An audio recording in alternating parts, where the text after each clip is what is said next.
Karimnagar police commissioner భూ కబ్జాదారులపై కొరడా జులిపించారా అంటే అవుననే చెప్పవచ్చు. ఎందుకంటే తాజాగా కరీంనగర్లో ల్యాండ్ మాఫియా రెచ్చిపోతుంది. పలువురు అమాయకులు సామాన్య మధ్యతరగతి ప్రజలు అధికారులకి మొరబెట్టుకుంటూనే ఉన్నారు. ఈ క్రమంలో తాజాగా ఇద్దరిని అరెస్ట్ చేసినటువంటి విషయం కలకలం సృష్టిస్తుంది. అసలు ఏం జరిగింది?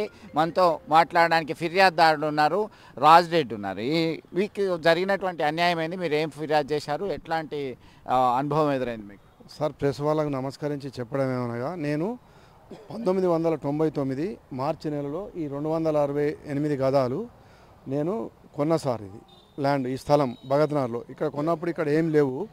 తదుపరి నేను ఏం చేసిన అంటే మెల్లగా 2006 వచ్చేసరికి కొన్ని ఇల్లు స్టార్ట్ అయినాయి. అప్పుడు నేను మున్సిపాలిటీ, కరీంనగర్ మున్సిపాలిటీ నుంచి 2006లో ఇల్లు పర్మిషన్ తీసుకున్నా సార్. ఇల్లు పర్మిషన్ తీసుకున్న వల్ల వాళ్ళకు హౌస్ నెంబర్ కేటాయించారు.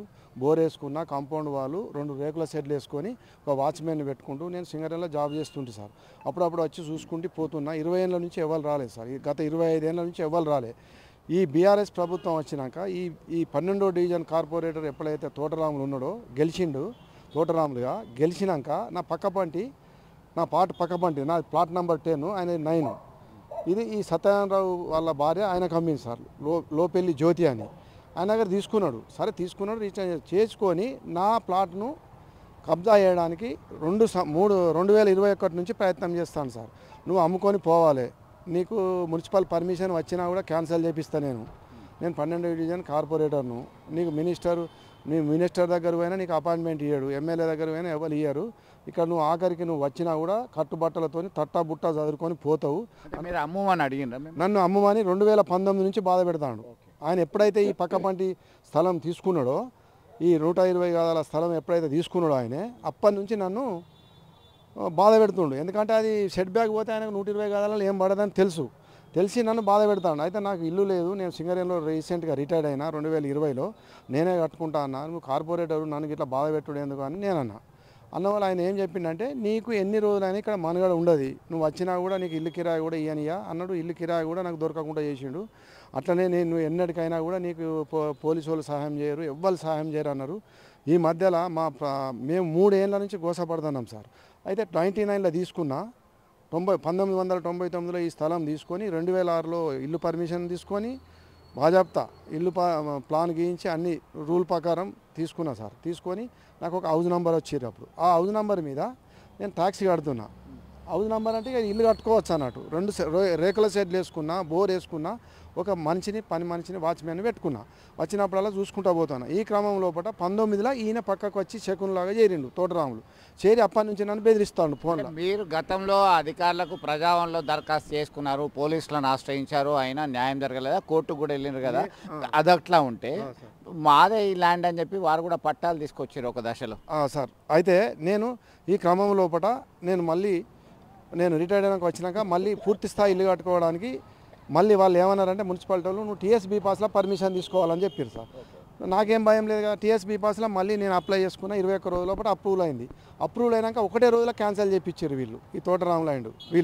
వీళ్ళందరూ ల్యాంపన్ మూటా లెక్క ఏర్పడ్డారు సార్. వీళ్ళందరికీ మాజీ ఎమ్మెల్యే మినిస్టర్ గంగుల సపోర్ట్ ఉన్నది, దానిలో ఏ డౌట్ లేదు. నేను ఎక్కడ చెప్పానో చెప్తాది. వాళ్ళ బలం లేని గీళ్ళతో ఏమవుతుంది కానీ. అయితే చేసినాక నేను పోయి అక్కడ అప్పుడు ఉన్న మున్సిపల్ కమిషనర్ని అడిగిన, వల్లూరు క్రాంతి మేడంను అడిగితే ఆమె దగ్గర జవాబు రాలే. నువ్వు కోర్టుకు పోయి నీకు ఇస్తా అన్నది. కోర్టుకు పోయి పర్మిషన్ మళ్ళీ తెచ్చుకోమని. మళ్ళీ కోర్టుకు పోయి పర్మిషన్ తీసుకొచ్చుకున్న వరకు ఈమెను ట్రాన్స్ఫర్ చేయించారు వీళ్ళు. చేపిస్తే ఉన్న కమిషన్ సంప్రదిస్తే కూడా కోర్టు ఆర్డర్స్ని ఇంప్లిమెంట్ జరగలే. గత ప్రభుత్వం లోపల ఇంప్లిమెంటేషన్ జరగలే. ఇప్పుడు ఎట్లా చూడొచ్చు? మీకు మీ కంప్లైంట్తోనే పలువురు రీసెంట్గా ఇక ఆ కహాని అవన్నీ అట్లా ఇచ్చిపెడితే రీసెంట్గా నా గవర్నమెంట్ మారడము నాకు ఒక వరం లెక్క అయింది. రేవంత్ రెడ్డి గారు సీఎం అవడము నాకు దేవుని లెక్క. మన కరీంనగర్ సిపి మహంతి గారు రావడం ఇక్కడికి, ఆయన నా గురించే వచ్చిండా ఏందన్నట్టు నేనైతే భావిస్తానా. సార్కు నమస్కారం తెలియజేసుకుంటున్నా, మనస్ఫూర్తిగా ధన్యవాదాలు తెలియజేసుకుంటున్నా. కడుతున్నారా మీరు? సిపి గారికి నేను ఇప్పుడు కడుతున్నా. మళ్ళీ అట్లనే ఇది సిట్ వేసిండ్రు. మన ఏసీపీ మేడం మాధవి కూడా వచ్చింది ఇక్కడికి. వచ్చి ఇదంతా ఎంక్వైరీ చేసింది. అన్నీ నా కాగితాలు, నా డాక్యుమెంట్లు అన్నీ తీసుకొని రమ్మన్నది. చీటి రామారావు అనేటువంటి తీసుకొని రమ్మన్నది. చీటి రామారావు పోలీస్ స్టేషన్ రాడు. ఆయన దగ్గర ఫేక్ డాక్యుమెంట్ 505 కాదాలని ఫేక్ డాక్యుమెంట్ సృష్టించి దానిలో కోర్టులను కూడా తప్పు పట్టిస్తాడు సార్. దాని మీద ఆర్డర్ తెచ్చుకుంటాడు, వచ్చి నా మీదకి వస్తాడు. మీరు చెప్పండి అమ్మా, మీరు ఎంతకాలం తిరిగారు, ఇది ఎట్లా అనిపించింది, మీరు ఇబ్బంది పెట్టినారు? మేము 3 సంవత్సరాల నుంచి ప్రజావాణి అంతా తిరుగుతున్నామండి. మేమిద్దరం బాగా చాలా ఇబ్బంది పడుతున్నాం. 3 సంవత్సరాలు మేము తిరగబట్టి మాకు కనీసం 20 లక్షలు లాస్ అయింది. ఏమైనా బెదిరియడం, వీళ్ళు ఎట్లా కడతారో చూస్తాం మేము, నువ్వు అన్ని తోటరాములు నువ్వు ఎట్లా కడతావో చూస్తాం, నువ్వు అన్ని తట్టా బుట్టా చదువుకొని పోవాలి అని బెదిరించుడు. మేము ఒక్క రోజన్న ఈ 3 సంవత్సరాల నుంచి కడుపు నిండా తినేది కూడా లేదు. ప్రతి ఒక్క ఈ పక్క పంటి నిమ్మ చెట్టు షాము ముగ్గు పోసిన తెల్లారే మలిపేస్తాడు. మేము పని చేస్తుంటే స్టార్ట్ చేయంగానే వచ్చి పోలీసు వాళ్ళు ఆపుతారు. పిల్లర్స్ గుంతలు తీయంగానే రాత్రి మొత్తం నింపేస్తారు. ఇట్లా 3 సంవత్సరాల నుంచి మా ఇద్దరిని విపరీతమైన బాధ పెట్టుకుంటానండి. చాలా నష్టపోయినాం మేము. 20 లక్షల దాకా నష్టపోయినాము. 4 సార్లు హైకోర్టు పోయినాము. ఏ హైకోర్టు నుంచి ఆర్డర్ ఇచ్చినా కూడా ఇంత ఇంప్రూవ్మెంట్ చేయరు వాళ్ళు ఏం చేయరు.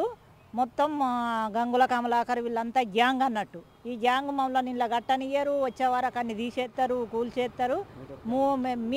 మీటర్ వచ్చి 5 నిమిషాలలో ఫిట్ చేస్తాను అట్లా చెప్పంగానే పక్క పంటి తోట శ్యామ్ అని ఉంటాడు, ఆయన కార్పొరేటర్ చెప్తాడు ఫిట్ చేస్తాను మీటర్ అని.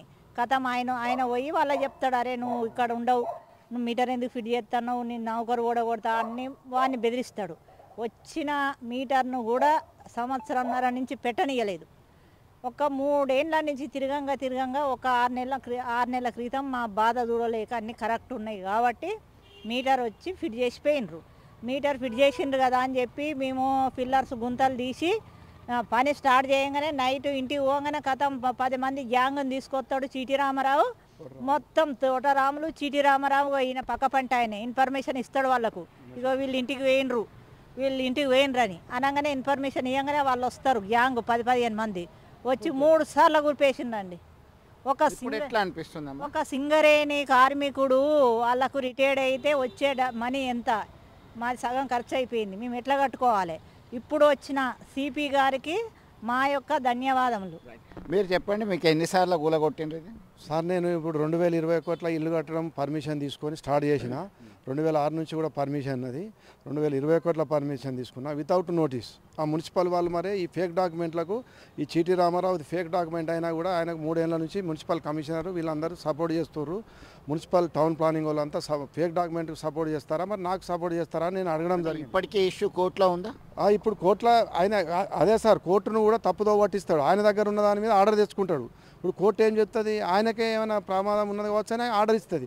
ఆ ఆర్డర్ను పట్టుకొని ఇప్పుడు మానే డ్యామ్ మీద ఆర్డర్ ఉంటే నా ప్లాట్ మీదకి వచ్చి ఇంప్లిమెంటేషన్ చేస్తాడు. ఇక్కడ రెవెన్యూ వాళ్ళు సపోర్ట్ చేసిరు వాళ్ళకి, ఇప్పుడు ఎత్తలేరు. కోర్టు ఇప్పుడు ఎట్లా అనిపిస్తుంది? ఇప్పుడు గవర్నమెంట్ మారింది. గౌరవనీయులైన మనకు సిపి గారు మా గురించే వచ్చిండి ఇక్కడికి కర్మారు. ఆయన నేను దేవుని లెక్క భావిస్తానా. పేదవాళ్ళకు అందరికీ ఇట్లా చేయాలి సార్. నాలాంటి అన్యాయం చేయకుండా చాలామందికి అండగా ఉన్నందుకు సిపి గారికి, రేవంత్ రెడ్డి గారి గవర్నమెంట్కు, ఇప్పుడు వచ్చిన కాంగ్రెస్ గవర్నమెంట్కు మనస్ఫూర్తిగా మేమిద్దరం సార్ సీనియర్ సిటిజన్, మేము తిరగని జాగలేదు, మేము ఎంత సఫర్ అయినాం అనేది మాకు ఇక మేము ఎన్ని రోజులు మీకు తెలుసు సార్. ప్రెస్ వాళ్ళందరికీ మనస్ఫూర్తిగా ధన్యవాదాలు చెప్పుకుంటున్నాం. ఏసీపీ మాధవికి బాగా ఇన్వెస్టిగేషన్ చేసింది, మేడం కూడా కష్టపడ్డది, మాకు న్యాయం చేసిరు. సో మొత్తం మీద భూ కబ్జాదారుల మీద కొరడా జులిపించడానికి కొరకే స్పెషల్ ఇన్వెస్టిగేషన్ టీమ్ సైతం అపాయింట్ చేయడం జరిగింది. గత 2 దశాబ్దాల నుంచి తాము పోరాటం చేస్తూనే ఉన్నాము. హైకోర్టు మెట్లెక్కాము, అధికారులను కలిసాము, ప్రజాప్రతినిధులను కలిసాము, అయినా అన్యాయమే జరిగింది. ఇప్పుడు కాస్త వెసులుబాటు కలిగింది అని చెప్పేసి వారి యొక్క హర్షం వ్యక్తం చేస్తున్నటువంటి పరిస్థితి. ఇట్లాంటి సంఘటనలు కరీంనగర్ జిల్లా వ్యాప్తంగా అనేక ఘటనలు ఉన్నాయి. అందరి మీద చర్యలు తీసుకోవాలని చెప్పి స్థానికులు కోరుతున్నటువంటి పరిస్థితి. వీడియో జర్నలిస్ట్ సుమంత్తో కలిసి చంద్రశేఖర్, RTV, కరీంనగర్ నుంచి.